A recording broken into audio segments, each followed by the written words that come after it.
Light is a source of illumination, whether a natural one like the sun or an artificial one like your lamp.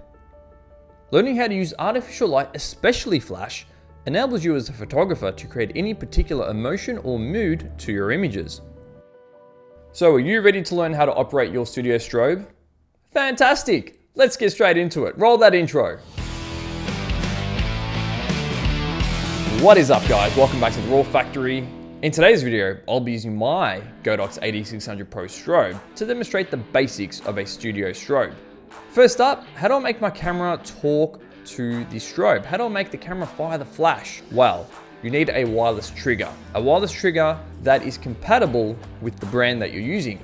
I've got the Godox AD600 Pro strobe, and the compatible transmitter for that brand is the Godox X Pro C trigger. And once you have the right transmitter for your brand, you need to attach it to the top of your camera. Your camera should now automatically pick up that you are using a flash system. And if it doesn't, that might be an internal setting which you may have to turn on in the back end of your camera settings.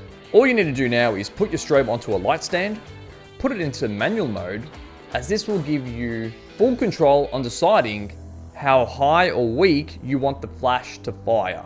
And to put it into manual mode, you can do this via the transmitter. Click the top side button on your wireless transmitter and then click the mode button until it lands on M. And this will change the settings on your strobe to manual mode as well. Can't they set it to manual mode via the strobe? Yeah, of course they can. They just have to click the mode button on the strobe, but it's not as fun. All right, you may now click the flash icon on the strobe or transmitter to fire the flash as a test shot, just to see that the strobe and transmitter are talking to each other. Dude, can you just hurry up and show them the demonstration already, maybe? You know what? Good point.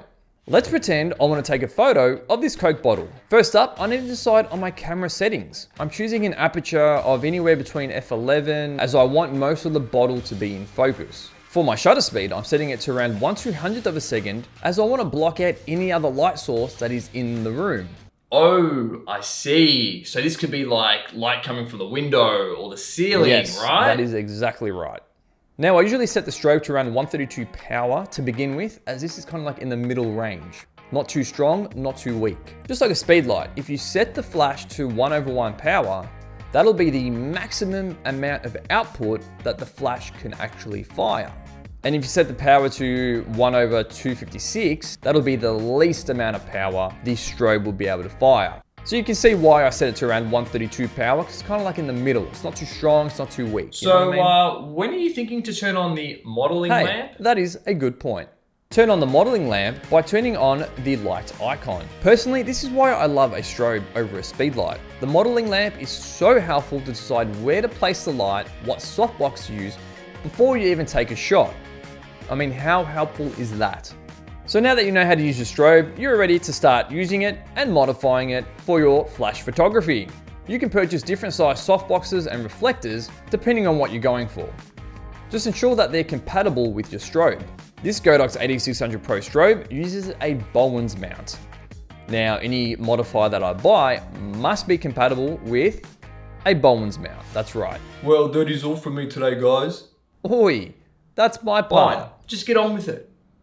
Well, that is all from me today, guys. I hope you got something out of this tutorial. If you did, please like and subscribe to help others find this video. And you didn't mention the new tagline. Oh, I see.